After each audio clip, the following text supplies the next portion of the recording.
Good evening, everyone. For those who don't know me, I am Naemi Bigmeyer, Bill Bigmeyer's wife of just 3 weeks now. So I got rebaptized on the 21st of September last year by Ron Hedges from CMA. And so today I just wanted to share with everyone the events that led to me deciding to be rebaptized, because I was already baptized as a child. And to avoid being all over the place, I decided to organize my thoughts.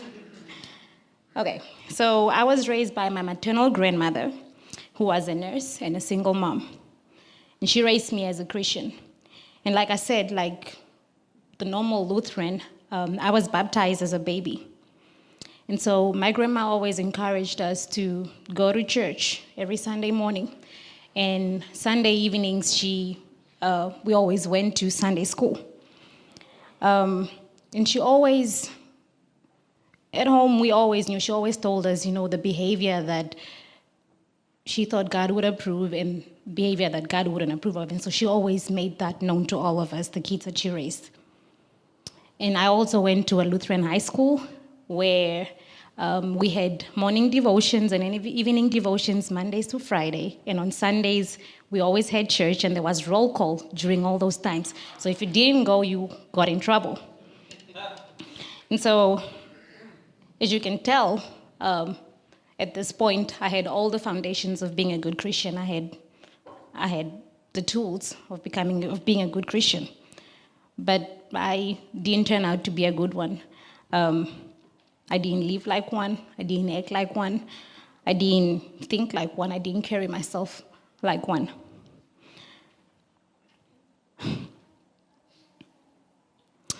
I've always been disappointed in myself, I guess, because I'd always compared me to people around me. I felt like people around me would always seem excited to go to church. They memorized all these Bible verses, and they were confidently, or they were comfortable in just engaging in conversation with others and talking about God, something which I felt like I just couldn't do because I wasn't good enough. I didn't know enough, and so I avoided that. However, the one thing is that I've always been blessed because I've always known that there is a God. He's pulled me through out of so many situations for me to not know and believe that there was a God. I guess I just didn't feel like I was good of a Christian enough, or that I was worthy enough. So I always felt inadequate, not worthy. And so this feelings that I had, the way I lived because of feeling not worthy, I didn't even pray for myself. So if I had a situation where I felt like God should intervene, I didn't feel like I deserved it enough to pray for myself. However, I was always comfortable praying for others. I just didn't feel like I should bother God with praying for it because I didn't deserve it. I just felt like I wasn't worthy enough. But that slowly started to change when I met my now husband, Bill. So because of Bill, I learned that all believers actually struggle, that they're not perfect, that they sometimes battle with doing what's right in the eyes of God, in that he always tells me that at some point we'll all fail. But what's important is believing that if you believe in God, everything's going to be all right. I learned that from Bill, and I slowly started being comfortable with myself. I got more confident as I got more involved with the church and got to hang out with more people. And one of the events also that is of importance to me is I remember one day coming from the women's prayer, and Mary's gave me a ride. And I don't quite remember what we were talking about or what the question was, but she asked me something, and I told her about what I struggle with. And her response to me was, do you think that maybe you don't give yourself grace? And after explaining what that meant, I started thinking more about it. And of course, thinking more about what, I have learned from Bill. And I had made a promise to myself that I was going to try to not beat myself up over things. I was going to try to not be my worst enemy, or be my worst judge. And so I started feeling more worthy. And I started, I think, if I remember correctly, it was when I was doing my master's. And so I was able to join Tuesday prayers with the prayer warriors. And when I started, I wouldn't say much. I wouldn't contribute during prayer because at that point, I was still not very comfortable. And I still felt like I wasn't worthy. Like I didn't know something. What could I possibly contribute when praying?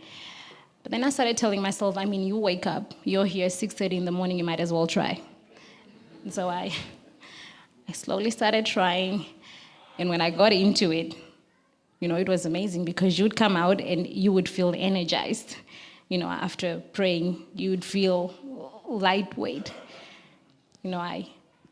That and everything, I started feeling more like I was worthy of God's love. And so when it was announced that, I think there was an announcement at church that whoever wanted to get baptized should talk to the pastors, I started thinking about it. And one day after prayer morning, I approached the pastors and I told them I wanted to get rebaptized. And of course, before the actual event, I had struggled about the baptism. I felt that being baptized it should only be me and the man who's baptizing me present. I felt like I would be showing off to everybody that I'm this Christian if everybody was with me. And so that's one thing that I struggled with Bill. I had struggled with Bill. For a while, we'd had many fights over it. He would come with scripture after scripture that you should share your baptism with everyone.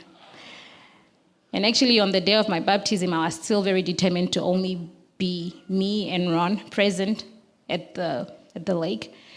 But eventually, I decided, I give up. Let me just do it. Let me let everybody come.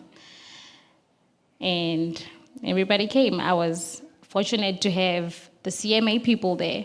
I had people from work there. I had a few Tallgrassians there. Annie and Jim came, and Laura and Bill, and Pastor Dave and Jen and the kids. And it was amazing. After the whole event, after being baptized, I was so happy and I felt so blessed to have everyone around me. And so, that was 5 months ago. And what I can say is that